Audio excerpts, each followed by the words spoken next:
Hey guys, I just got back from the same estate sale I went to last weekend where I got those two lovely blonde TVs and I got some more goodies. I also tried to record some video while I was there using my phone. It's a little bit tricky at estate sales because, well, of course, there's other people there and they may not want to be in your video, but hopefully if some of it's usable and I'll include it. Now, before we dive into what I got, I want to mention a couple things. One, I hate to bring this up, but these sets are not free. I had to drop a bit of money to get them, and I do it partly for you guys. In particular, one of these, a number of you asked me to get it, so I did, so I can share it with you. So if you could lend some support via Patreon or YouTube, that would be really helpful to defray some of the costs. Now, the other thing is, I don't fancy myself a collector. I think I'm more of a repairman, restorer, historian, and I want to sell most of the sets I have over the next 10, 15, 20 years. So if you're interested in any of these sets or any of you that you've seen me purchase or work on or whatever, let me know. Especially if you want it unrestored, because maybe we work something out. I'll be going to the yearly television convention in a few months, for example, in which case I won't start on it. Or if you want one that's restored, we can work out something ahead of time. Tell me what you want done, how you want it done, and we can settle on a price, and then go from there. Because my goal is just to keep a handful of sets and pass on the rest of them. I get joy from sharing it with you and getting them working again, not hoarding them. Now let's talk about what I actually got today.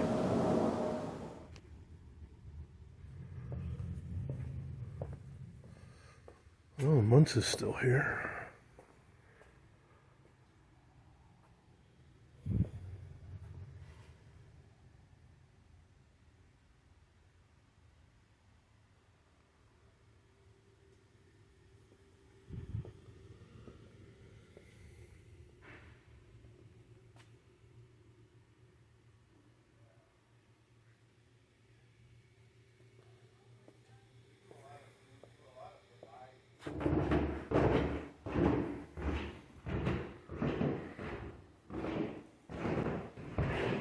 Honestly, it looks like most of what was there.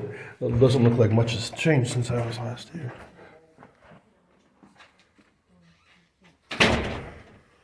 It is still here. This is the entire production run of Playboy. Oh, another was a Philco hiding behind me. Is this a Lear? No, it's a Howard. Huh. Well, yeah, so I grabbed the blonde last time because that was the more eye appealing. Well, that's got to come home with me.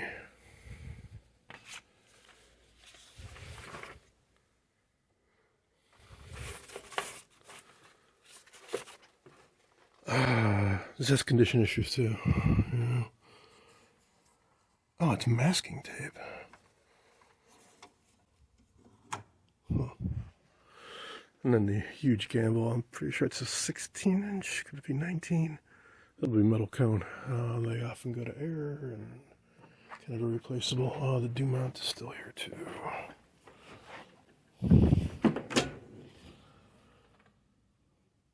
$19-inch TV only.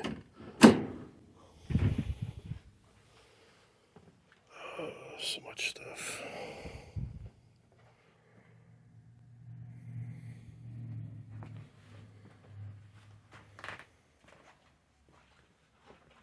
Oh, good, that's all. I don't know, is there more tubes up here? Yeah, Doug came back last Sunday. He said he was thinking about getting this ham rig, but he changed his mind. Oh, that's an old toaster, I think.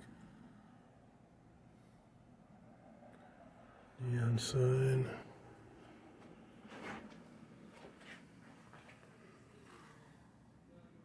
Heathkit. Nice hammer on.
Well, I've looked all around, no sign of the missing doors or legs, so I think that's a dead end. So I'm considering that porthole and maybe the Muntz. Thing is, they're both big and heavy. I also found, I think it's a CTC 15 or 16 chassis, just a spare chassis, so I'll try to grab that. And maybe some more tubes.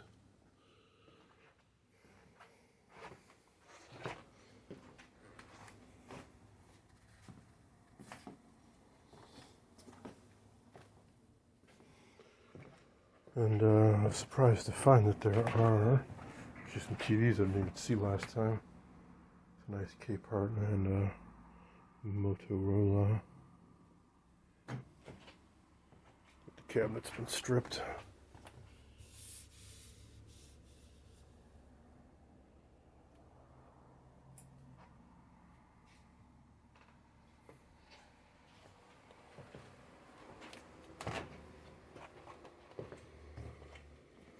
Early Rockola.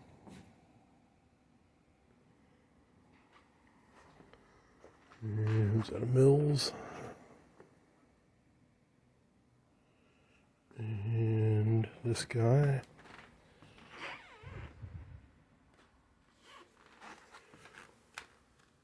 Seaberg. And it looks like the whole set of riders is still here. TV. And some of the RCA red books.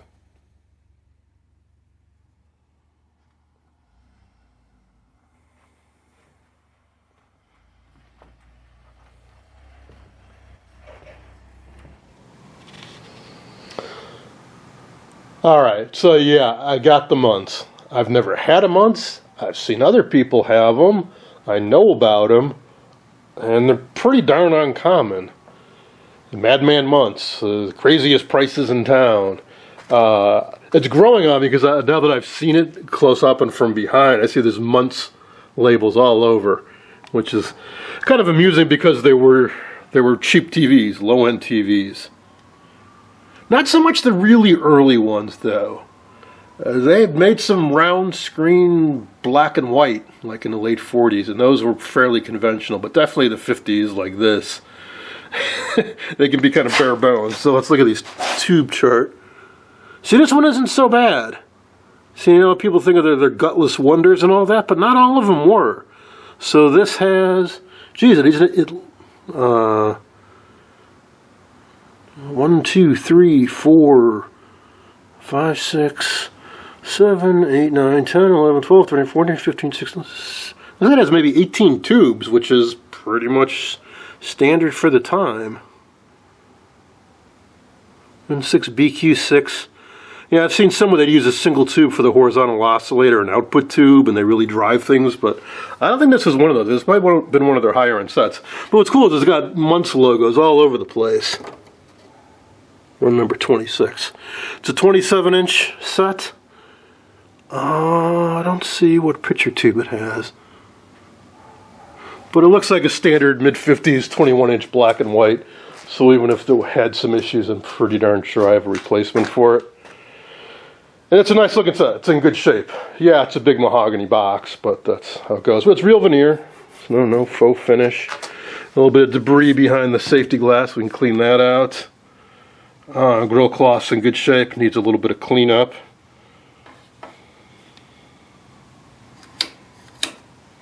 But yeah.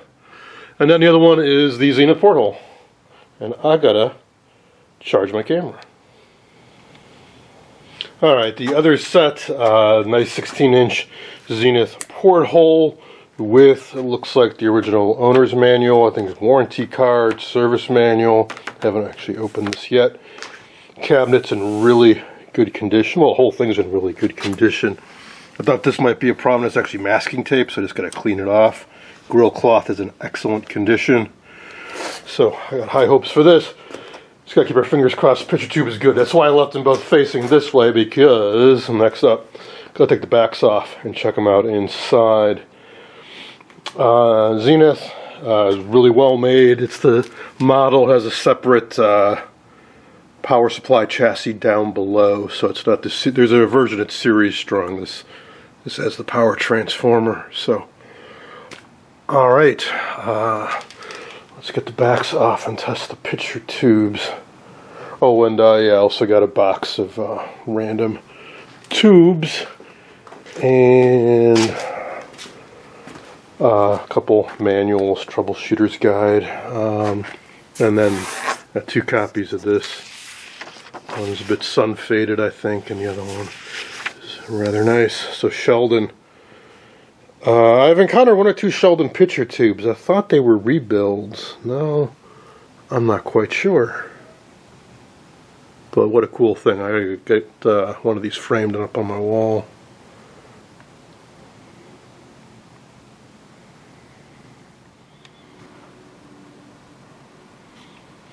Got the back off. All the original screws were present, which is a good sign. Yeah, definitely metal code CRT, and it's red, which means it's a rebuild, which is also probably a good sign. From what I can see, it looks very clean all around. Bunch of Zenith branded tubes and some Sylvanias. Anyways, so here we go. Filament glowing, wonderful first step. Remember, we want to see these 2 neon lights light up. One's on the right.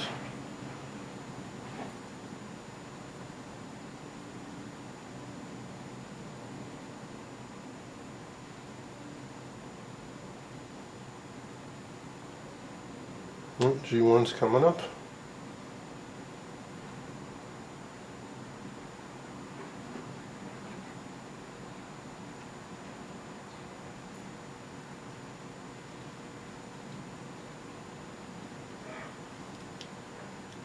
This could take a while, but let's just jump right to emissions. Yeah, that's not good.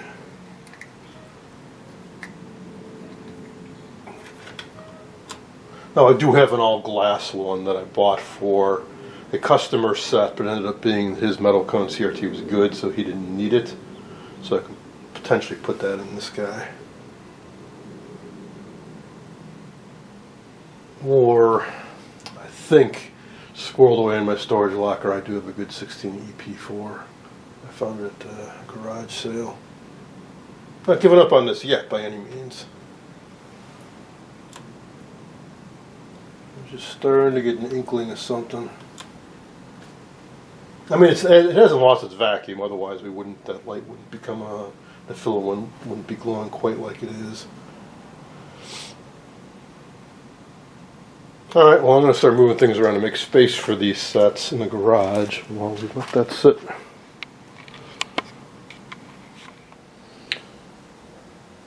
Well, after about 10 minutes, both of these lights are lit up quite nicely. Emissions on the edge of green, not fantastic, but that would produce an image. And cutoff, yes, we have cutoff control, so cool. It's certainly not dead. I imagine if I let it run longer, it would improve, but I'm losing daylight. I just wanted to verify it wasn't dead. It is not dead. Let's check out the Muntz now.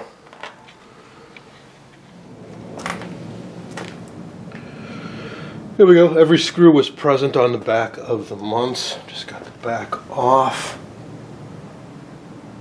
I think it's a 21. Could be a 23. Tube chart doesn't say. Just has a model number 321C1N, and there's no number for the kinescope, but they all have the same requirements, 6.3 volts, all the same pinouts. So let's get this tested. Bases on it pretty good. Alright, let's get the B&K moved over. Top of the set, I guess.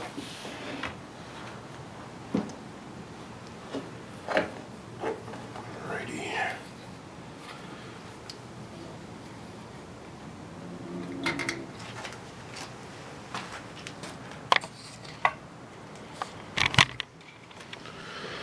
Alright, let's turn it on.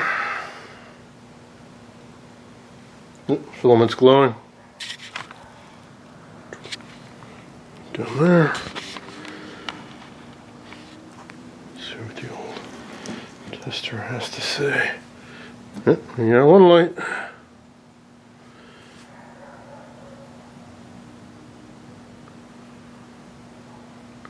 Meanwhile, I've cleared a spot for the Muntz, and I'm finally going to move some of the stuff I picked up at the ETF a year or two ago inside the dilapidated, very dilapidated Scott 6T11, and there's some picture tubes under that, easy enough to carry those inside, and the porthole will sit right there for the time being. Hey, we got two lights. This came up a little faster than the Zenith. Emissions, yeah, we're already edging towards green. That's moving right up into green. And cutoff, yeah, we got cutoff. Yeah. I have no concerns that with either of these will both produce an image, a pretty decent image. This one especially. The Zenith, well, I'll let it cook for a while longer. Cool. And cosmetically they both look to be, or not cosmetically, the chassis look to be in excellent shape too. I'll give you a better look inside the Muntz right now.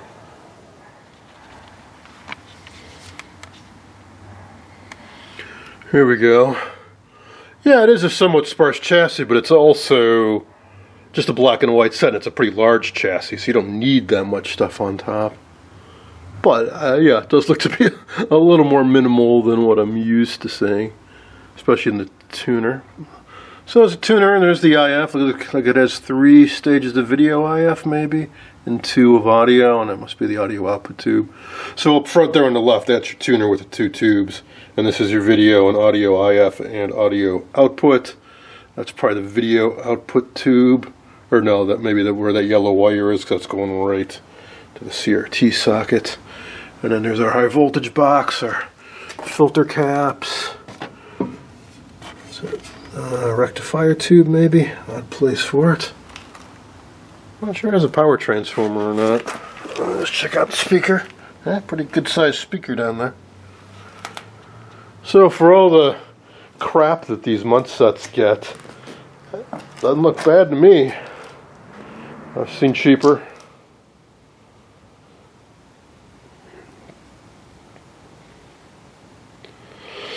Alright, I'm going to button these up, move them, or store them away safely, and then let's get inside where it's warm and has better lighting, and we'll take a brief look at this chassis and what's in the box, and some of the paperwork I picked up. Alright, let's look through the box. Saw this lying around and couldn't resist. Do-it-yourself TV troubleshooter's guide. I've shown stuff like this in the past.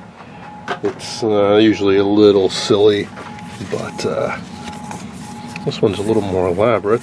But the idea is this would help the novice to repair their TV themselves, so they could save some money. Copyright 1959, first edition 57. It's a little more elaborate than some I've seen. We've got this whole pull-out troubleshooting guide here. But generally, what they do is they show you a picture of saying, hey, do you have this problem? And dim picture, small picture, narrow picture. If so, try replacing these tubes. Generally, it just comes down to try replacing some tubes. And shockingly, they're advertising self-test tube testers inside of it. So, try to impress your significant other by reading this and running out to the corner drugstore, replacing some tubes, and repairing the TV yourself, I guess.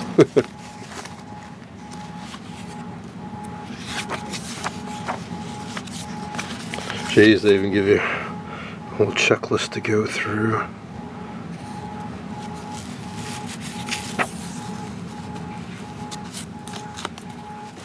Fun read, but once you get beyond the problem being trivial, it's not so useful.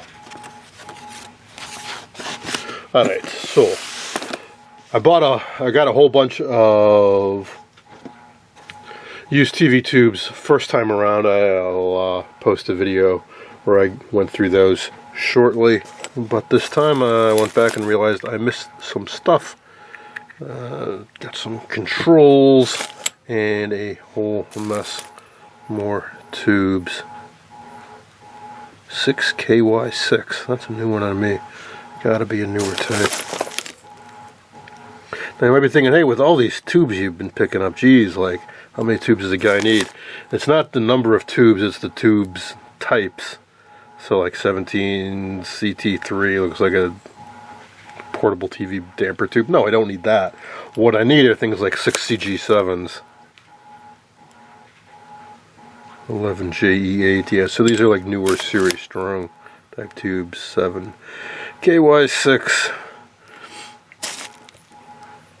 Because what happens is certain tube types get popular with the audio crowd and then forget about it. Price like 12AX7s, the price just gets obscene if you try to go buy some. 7360. I found quite a few industrial tubes. I'm going through all the other ones I picked up. 35W4. Sure, a lot of radios use that. 11AF9. So far these tubes I've looked at, 11DS5, 7233. I don't need any of these unless they cross-reference to something more useful. But I think if we could dig deeper, yeah, 5U4GB, absolutely. Use plenty of those. 6AX5 damper tube, got a mess of them. 6SN7, absolutely. Luckily, got the innards out of a Hammond organ and got a load of 6SN7s out of that, which really helped because, yeah, the price on those has gotten ridiculous. 35Z5, yeah, for the occasional series strong radio. 6X5, ooh, but it's got the brown base, which means it's military, higher quality. 6X5 WGT. Always nice to get those ruggedized, higher spec tubes. 6AC7, and on and on and on and on and on. 6SK7. Ooh, a few box tubes. 35L6, 12Q7. Hey, a clicker remote for a Zenith Space Commander 600 color TV. Ooh. Ow. Yeah, these strike tuning forks inside of these metal rods you can see there. I don't know, my doggy hear him. Yeah, I don't think he likes it much either. Neither do I. Kind of got a nasty ring to it. Well, that's cute. This is some kind of test adapter or tube substitution. 12 SQ7. Man, I don't know what I'm looking at here. It looks like something you substitute for a tube that had a cap on top, and you plug that into this and then substitute this tube. But I don't know what you'd be substituting this for. Huh. If anybody knows, well, it's a smart viewer, somebody will know. And a Zenith 5Y3. Got a little bit of cable here. These tubes go crashing. Oh, it's got a slit in the insulation. Probably just toss that. And what's this? A solderless inline splicer. Good old Radio Shack.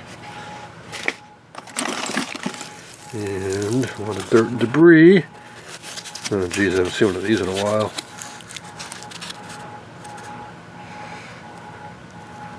Feed-through filter. Filters noise at the source. Recommended for air conditioners, fan motors, windshields, etc. Man, rated for 40 amps.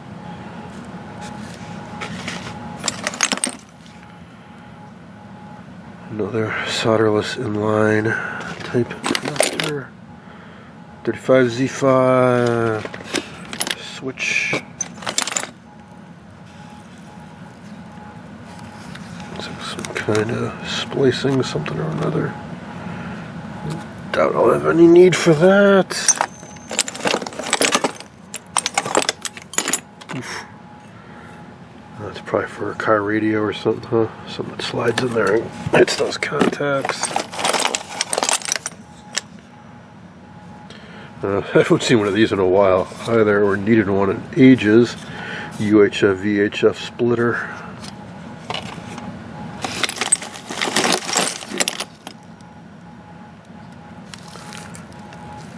Looks like a 1-to-4 splitter.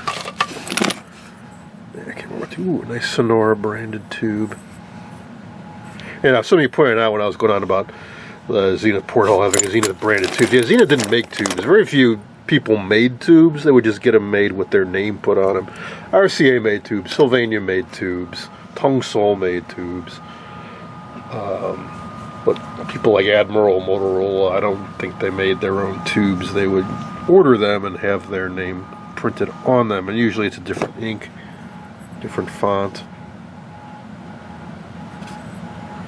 And somewhere on these there's typically, I think it's, oh, what is it, EIA or something like that code, which tells you who made it, but also you can tell by markings, logos, usually who made it.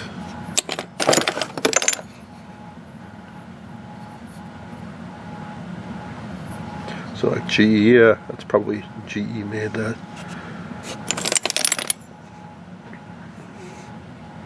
.25L6, yeah, absolutely, that's useful. Oh, that's Zenith tube. 6DE4 damper tube, yeah, I think Predict is used. No, it's 6DA4. I don't know, 5Y3, GE. That's a well-used tube, geez.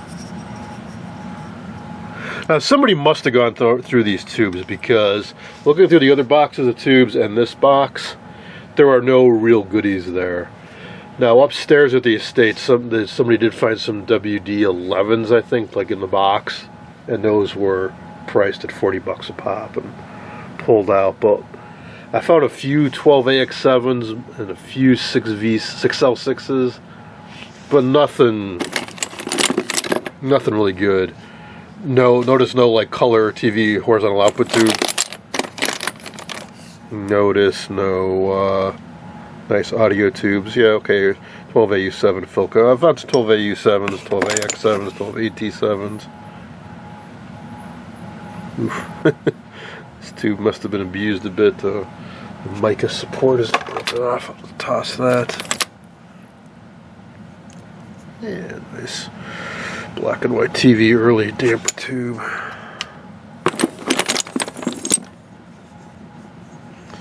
Ooh, a very, very, very well used 5U4. I'm just going to toss that. The getter looks pretty shot.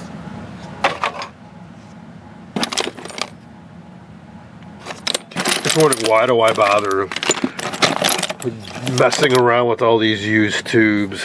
Why don't I just order them up as needed for and pass the price on to the customers as long as paying for restoration? Well, yeah, sometimes I do that. Mainly it's time. I can't go buy tubes. If I need a tube, I have to order it on eBay or go to one of the tube vendors and wait a week. I'd rather just keep some good used tubes on hand and use them. I try to always use new old stock tubes for customers, but for my sets, I'll use used tubes until they don't work anymore. I mean, why not?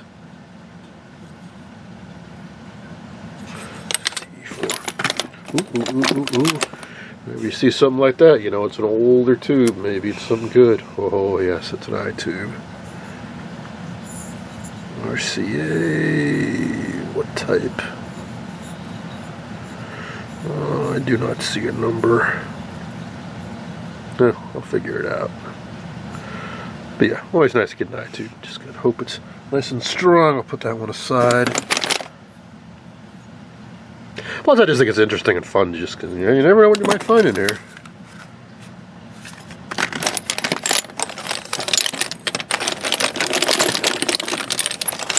And it's also how this is how I know how to recognize tubes, generally at a glance. Like you see plates like that, you know it's going to be a 6, or typically, or it's a beam power output tube. It's from looking at thousands of tubes like this. That's a damper tube. You can tell without looking at the number, just by the plate structure inside. 50L6. Yeah, there's some goodies in here. There's better selection than the earlier ones I got. There's got to be a 5U4, right? Absolutely. Alright, that's enough of that. Nice coax adapter.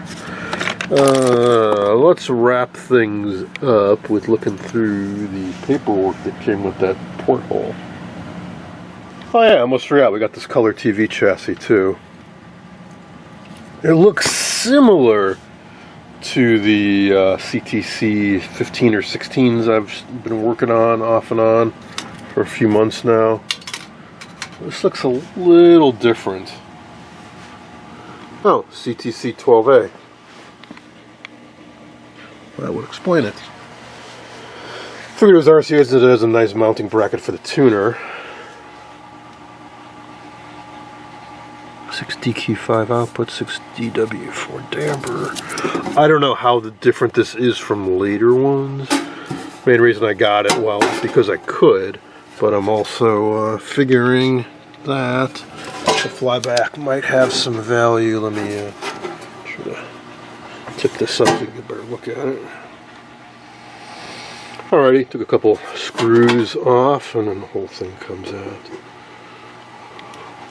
So that would be your shunt regulator up there, your little focus rectifier, main high voltage output tube, and your flyback. Doesn't look great, but donut's alright. It's probably still okay. Color TV flybacks, especially certain types, are a little hard to come by. You can get pretty darn expensive, so that's the main reason I grabbed this. Plus for anything else. Now, I'm not that familiar with all the variations. I know about the early ones, CTC 2.5, but after that, like, I don't know if there was a CTC 6, 7, 8, 9, 10, 11, 12, 13. I know there was a 15 and a 16, and obviously this was a 12. I don't know if they used all the numbers or which ones are more desirable than others, but this looks a lot like a 16, so I wonder how many changes did they actually make between these various RCA color TV chassis.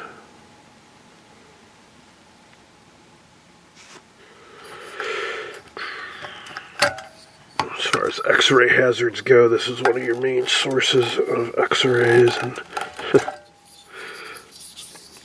notice how discolored that glass is. Yeah, that'll be from X-rays, and it's very light, so this does not have leaded glass. 6BK4B.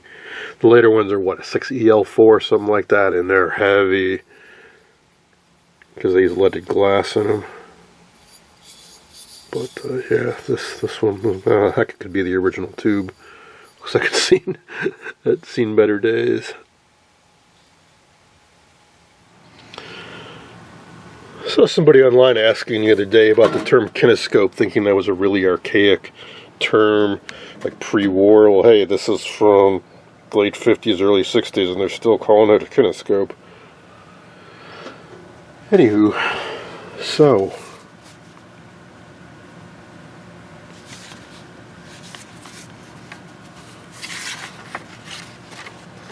yeah, this would be the owner's manual. What a nice bonus to go with the set.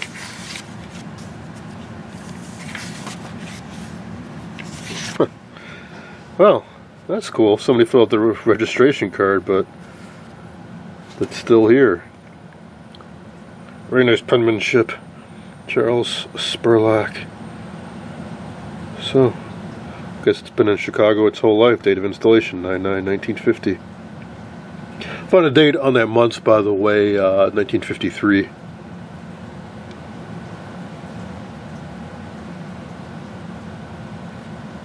Got it from the Soltis radio store.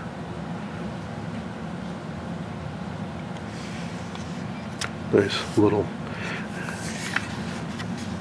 added bit of history there. Phone Vision, yeah, Zenith's short-lived pay-per-view system.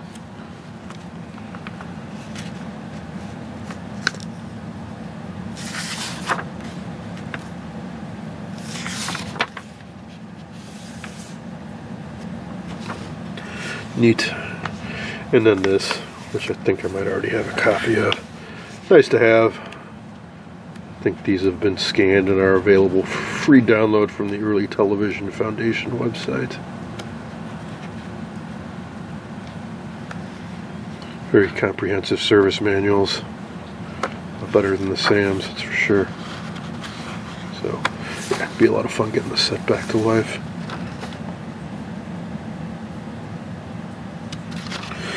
Okay, I think that's enough for now. If you have any interest in, like I said, in any of my TVs, let me know. Otherwise, thanks for watching.